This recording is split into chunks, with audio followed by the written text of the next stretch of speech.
Apakah kita menguasai uang atau dikuasai uang? Uang kalau sudah jadikan hamba, ia akan menjadi hamba yang baik. Tetapi kalau ia jadi tuan, ia akan menjadi tuan yang jahat. Saya setuju dan sangat setuju segalanya perlu uang. Tapi jangan kau jadikan uang segala-galanya. Kalau kau jadikan uang segala-galanya, ia akan menghancurkan segala-galanya. Cerita-cerita tentang hubungan waktu kecil itu baik, hubungan kakak adik, udah besar ya, itu jadi musuh bebuyut. Ini depan mata saya, pelanggan saya. Saya selalu kalau model, ya, saya main fotokopi ya, ke tempat si A nih ya, si A. Sebelah juga ada si tokonya yang usahanya sama. Saya nggak pernah berkunjung ke sini.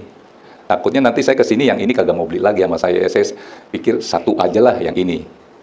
Sampai satu hari yang ini, begitu saya keluar dari toko ini, kontak saya. Mungkin dia mau belanja kali ya. Tahu nggak? Saya ada tuh 4-5 tahun tidak menyadari bahwa sebelahnya itu adalah adik kandung dari ini. Bisa musuh-musuhan gara-gara apa? Nah, tempat itu ada tempat engkongnya. Dibagi 2. Dulu mah akrab. Main boneka-bonekaan, mungkin sama-sama, main sepeda-sepedaan. Tapi ketika dia menjadikan uang itu tuan yang jahat. Sudah bayangkan, saya aja nggak sadar bahwa sebelahnya itu adalah adik kandungnya. Dia kan nggak cerita dong. Sampai yang Ono cerita. Bisa kebayang? Kita perlu uang, saya setuju. Segala-galanya perlu uang. Tapi kalau kau jadikan uang itu segala-galanya, dia akan menghancurkan segala-galanya. Pertemanan, persahabatan, hubungan famili, kakak adik, orang tua dengan anak. Kemarin saya dikirimin sesuatu oleh Pak Beni ya, tentang seorang anak menuntut. Ya akhirnya si anak itu menang loh. Menuntut siapa? Saudara tahu? Ibunya. Saudara bisa bayangkan, menuntut ibunya tentang warisan. Saya nggak ngerti dah perkaranya bagaimana. Dan anaknya menang lagi. Nah, si ibunya itu harus masuk penjara. Mengerti ini ya? Mungkin saudara tahu lah ya. Ada kan kisah itu? Iya. Sudah bisa bayangkan. Pak Beni ngirim saya, dia bilang, ngeri Pak. Saya pikir ngeri apa? Saya nonton dong. Oh, ternyata tentang tuntutan seorang anak kepada ibu kandung. Dan si anak itu menang. Dan si ibu itu harus masuk penjara. Kok bisa tega itu, seperti itu? Itu karena uang. Kalau saudara belum mengerti dengan kehidupan yang sehari-hari tentang uang, saya kasih gambaran begini. Kita perlu uang untuk menjalankan kehidupan, saya setuju. Tapi jangan saudara masukkan uang itu ke dalam hati kita, cukup di tangan. Bahayanya tuh kalau saudara masukin ke hati, ibaratnya. Saya sering ya ambil ilustrasi ini. Perahu itu perlu air nggak untuk jalan? Saudara perlu uang untuk menjalani kehidupan. Perahu itu perlu air untuk bisa jalan menuju pantai yang penuh dengan harapan. Perlu air, airnya ditaruh di luar apa di dalam? Tangkap ini. Saudara bisa bayangkan kalau perahu itu perlu air, berarti cinta dong sama air ya. Airnya saudara masukin ke dalam perahu. Ini yang saya katakan. Kalau kau jadikan uang itu segala-galanya, dia akan menghancurkan segala-galanya. Jadi kalau saudara jadikan air itu seanggap uang ya, untuk menjalankan kehidupan kan saudara perlu uang. Air itu saudara masukin ke dalam perahu, apa sih jadinya? Lebih happy? Tenggelam. Makanya dia harus taruh di luar. Begitu juga dalam kebutuhan hidup sehari-hari, saudara kan perlu uang. Uang itu harus taruh di luar. Seperti perahu butuh air, airnya harus taruh di luar. Jangan dimasukin ke dalam hati, cukup sampai di tangan atau di kantong. Kalau saudara masukin ke dalam hati, saudara tahu nggak hatimu seperti apa? Ada lubang hitam, black hole. Itu nggak bisa berkata cukup tuh. Boleh saudara buktikan deh. Makanya saudara harus taruh di luar. Kalau saudara taruh di dalam, bahaya. Coba keluarkan.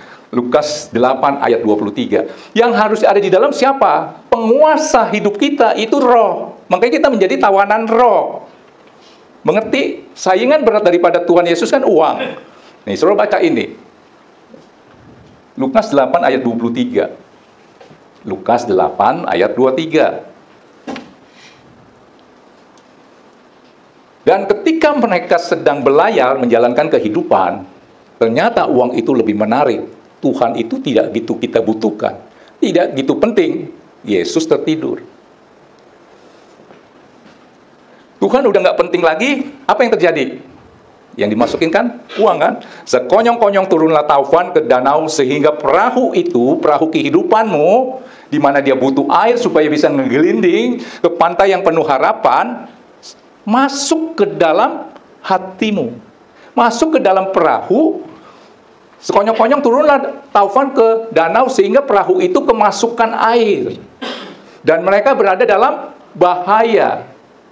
Kenapa bisa begini? Karena Tuhan udah nggak penting lagi. Saudara menjadi tawanan Roh Kudus atau tawanan uang. Mengerti ini? Ya? Udah nangkep ya? Nah, sekarang saya dalam kehidupan sehari-hari. Untuk mendapatkan kebahagiaan tidak bisa dipungkiri kita harus terpenuhi 3 hal. Sandang, pangan, papan. Makan ya. Makanan yang bergizi, pakaian yang layak, sama rumah yang nyaman. Untuk bisa memenuhi hal tersebut di atas diperlukan sejumlah uang. Siapa bilang nggak perlu uang? Perlu. Nah, ini kita harus bisa mensiasati ya. Jadi untuk memenuhi hal tersebut di atas diperlukan sejumlah uang. Ibaratnya begini. Nah, ini nih mulai masuk ke yang saya mau sampaikan sebenarnya yang saudara bisa tangkap. Ibaratnya begini ya, kalau saudara cari uang nih. Ibarat untuk mendapatkan ayam, buat saudara bisa makan, dibikin opor, sate ayam. Ayam itu tidak perlu dikejar. Ini saya nonton juga di TikTok. Tetapi cukup diberikan atau disediakan makanan, maka ayam itu akan mendatangi kita. Belum nangkep ya? Kita butuh uang, uang itu sebenarnya nggak usah dikejar.